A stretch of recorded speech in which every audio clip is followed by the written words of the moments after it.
مجھے کہتے ہیں کشمیر۔ جناب صدر، محترم اساتذہ اکرام اور میرے عزیز ساتھیوں، السلام علیکم۔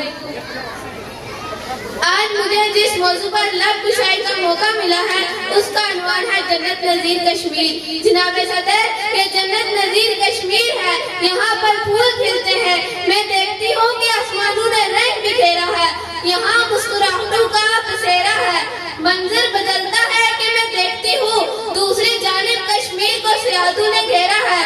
میرا کشمیر بہت اکیلا ہے کہ یہاں ظلم پر بربریت ہے، کہ یہاں کی درگاہوں کو مقتل گاہیں بنایا جا رہا ہے۔ میرے کشمیر میں تو ٹھنڈے پانی کی ندیاں بہتی تھی اور اب خون کی ندیاں بہتی ہیں۔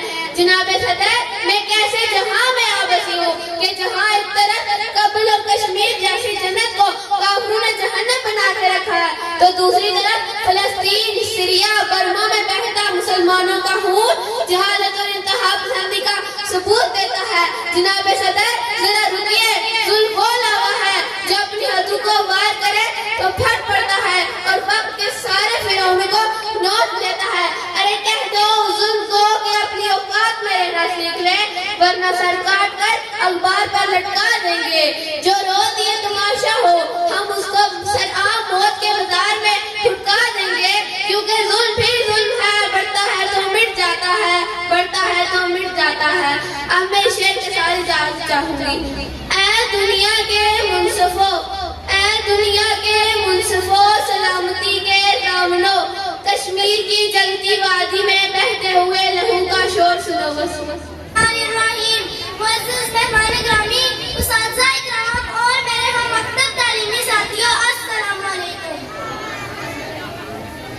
آج مجھے جس موضوع پر لب کشائی کرنے کا موقع ملا ہے اس کا عنوان ہے لڑکیوں کے لیے تعلیم کی اہمیت۔ پروں کو کھول زمانہ اڑا دیکھتا ہے، پروں کو کھول زمانہ اڑا دیکھتا ہے، زمین پر بیٹھ کے کیا آسمان دیکھتا ہے۔ جناب صدر، تعلیم کی اہمیت کا اندازہ ہم اس بات سے لگا سکتے ہیں کہ پہلی مئی کا آغاز ہی اقرا سے ہوا۔ پڑھ اپنے رب کے نام سے جس نے تجھے پیدا کیا، اس کا مطلب ہے کہ ہمیں زندگی کا پہلا سبق پڑھایا، یعنی علم حاصل کرنے کا ملا۔ جناب صدر، اب تعلیم کا مطلب ہے جاننا، معلوم کرنا۔ تعلیم ہی کی بدولت انسان ترقی کی راہ پر گامزن ہوتا ہے۔ کوئی قوم تعلیم کے بغیر ترقی نہیں کر سکتی۔ تعلیم کا نور رستوں کو منور کرتا ہے، دلوں کو جگمگاتا ہے۔ فرد ہو یا معاشرہ، قوم ہو یا ملت، تعلیم ہی کی بالادستی نے ہمیشہ اپنا وجود بنوایا ہے۔ تعلیم کسی بھی معاشرے کے ماتھے کا جوہر ہے۔ اسی طرح یہ بھی حقیقت ہے کہ معاشرہ فقط مردوں سے ہی نہیں بلکہ خواتین کے وجود سے بھی عبارت ہے۔ جب یہ معاشرے کا لازمی حصہ ہے تو پھر ان کی تعلیم بھی اتنی ہی اہمیت رکھتی ہے جتنی کہ مردوں کی تعلیم گواہ ہے کہ تعلیم یافتہ خواتین نے ناقابل فراموش کارنامے سر انجام دیے ہیں تو ان کی گود میں ایک ایسی قوم پرورش پائے گی جو وقت کی آنکھوں میں آنکھ ڈال سکتی ہو اور قوم وطن کی ترقی نایاب مثال رقم کر سکتی ہو۔ صدر علی وقار نبی کریم صلی اللہ علیہ وسلم نے ارشاد فرمایا، علم حاصل کرنا ہر مسلمان مرد اور عورت پر فرض ہے۔ حضور اکرم صلی اللہ علیہ وسلم کے اس ارشاد گرامی کی روشنی میں تحترام اسلام کے لیے علم حاصل کرنا اشد ضروری ہے۔ جناب صدر، اگر ہم لڑکیوں کی تعلیم سے نظر چرائیں گے تو آدھے سے زیادہ آبادی جہالت کے اندھیروں میں ڈوب جائے گی، اور جب یہ نصفی آبادی تاریکیوں کا شکار ہوگی تو اندھیرے سے اندھیرے ہی پھیل جائیں گے۔ تاریکیوں سے اجالے جنم نہیں لیا کرتے، تاریکیوں سے اجالے جنم نہیں لیا کرتے۔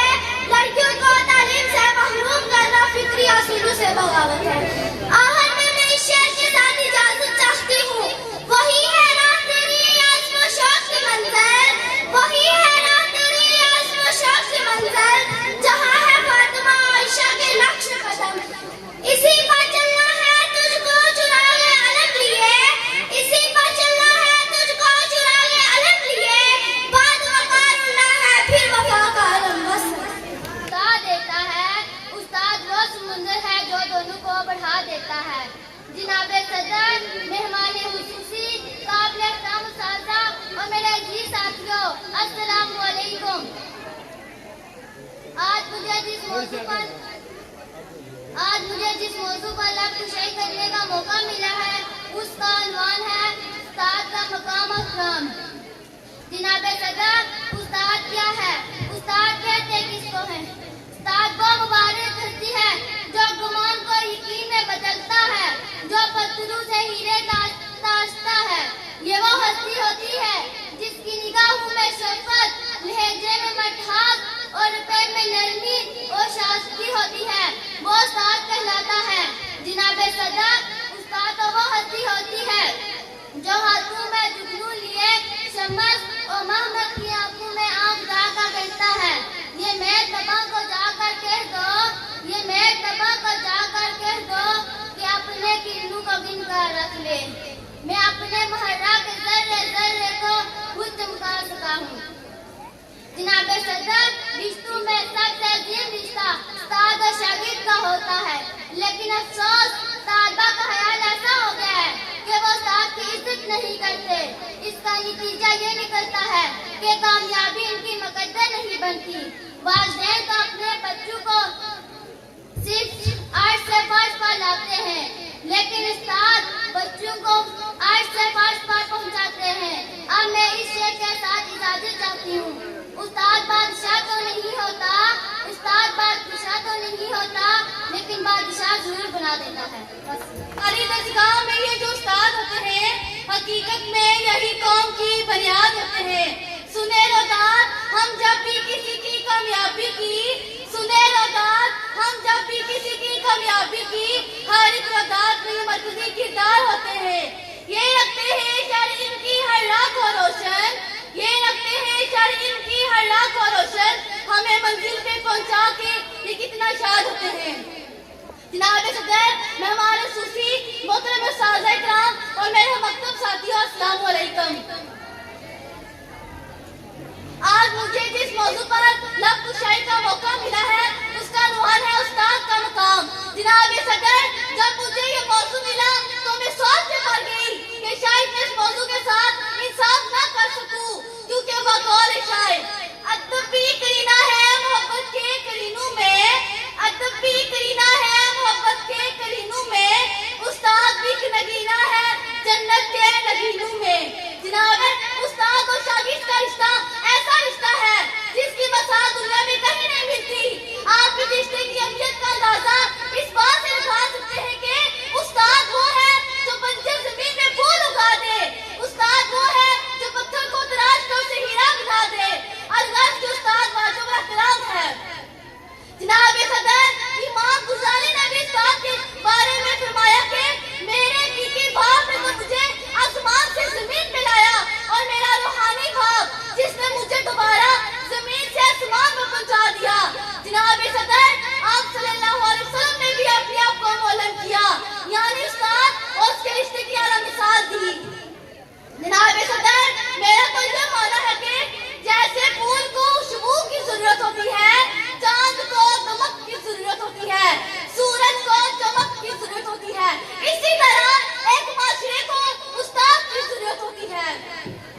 جناب صدر، خزاں میں بھی بہار دیتے ہیں، خزاں میں بھی بہار دیتے ہیں، استاد ہماری تربیت کر کے ہمیں نکھار دیتے ہیں۔ جناب صدر، اب میں آخر میں آپ تمام شاگردوں کی طرف سے کھڑے ہو کر استاد کی خدمت کو سلام پیش کرتی ہوں۔ پیش رو ہے، پیشوا ہے، تو ہے امام، پیش رو ہے، پیشوا ہے، تو ہے امام، تیری عظمت تیری خود کو سنا۔ بس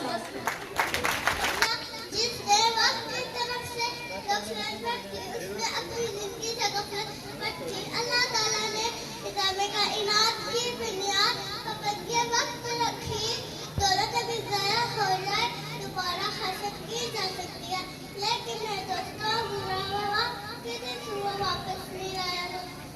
جو لوگوں کی قدر کرنا جانتے ہیں زندگی کے ہر شعبے کو بنیاد پہ بچپن سے وقت پابندی کی عادت ڈالنے کے لیے وقت پابندی بیدار قوم میں نشانی ہے۔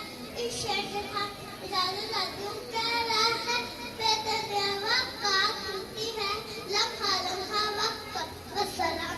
پرنسپل صاحبہ، اساتذہ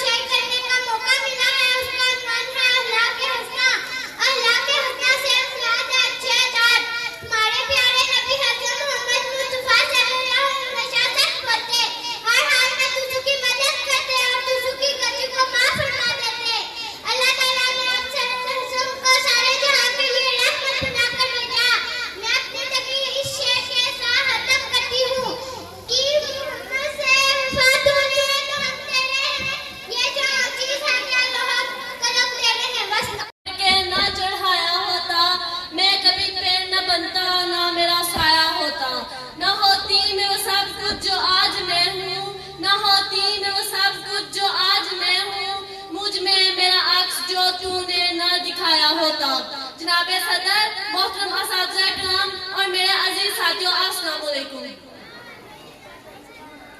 آج مجھے جس موضوع پر لب کشائی کرنے کا موقع دیا گیا ہے وہ ہے والدین، ماں باپ کی عظمت. جناب صدر، والدین قدرت کا سب سے انمول خزانہ ہے. ماں کے قدموں تلے جنت تو باپ جنت میں داخل ہونے والا دروازہ.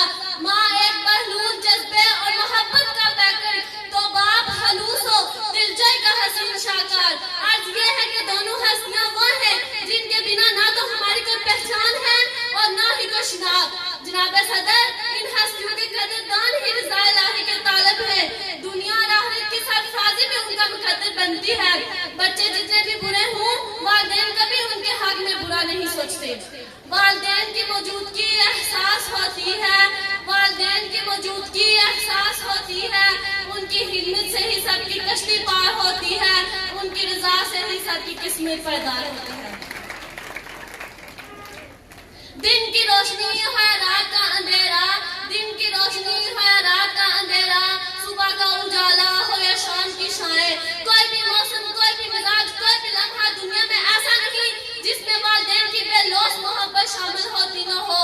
ہمیں اپنے والدین کی ہر لحاظ سے قدر کرنی چاہیے. ہماری کوشش ہونی چاہیے ہم ان سے دعائیں لیں. مخالف وقت کو ہر بدگمان نے روک رکھا ہے، مخالف وقت کو ہر بدگمان نے روک رکھا ہے. ہر ایک حاسد کی زہریلی زبان کو روک رکھا ہے. اتر سکتی نہیں مجھ پر کسی باعث کو آفت، اتر سکتی نہیں مجھ پر کسی باعث کو آفت. میری ماں کی دعا نے آسمان روک رکھا ہے. جناب صدر، والدین اس دنیا کا عظیم رشتہ ہے جن کو قریب پا کر ہم اپنے آپ کو تازہ دم محسوس کرتے ہیں. ماں ہو یا باپ، ان کی مسکراہٹ ہمارے لیے ایک نئی زندگی اور ایک نئی راحت کا شاہسانہ ہوتی ہے. اے ہوا سن لے ذرا سب کچھ میرا بس ان سے ہے، اے ہوا سن لے ذرا سب کچھ میرا بس ان سے ہے. چاروں جانب یہ فضا مجھ پہ عطا بس ان سے ہے، بس ان سے ہے. ان کی دعا میری شفا، ان کی دعا میری شفا، ہر آسرا بس ان سے ہے. آخر میں سچے دل سے، خلوص نیت سے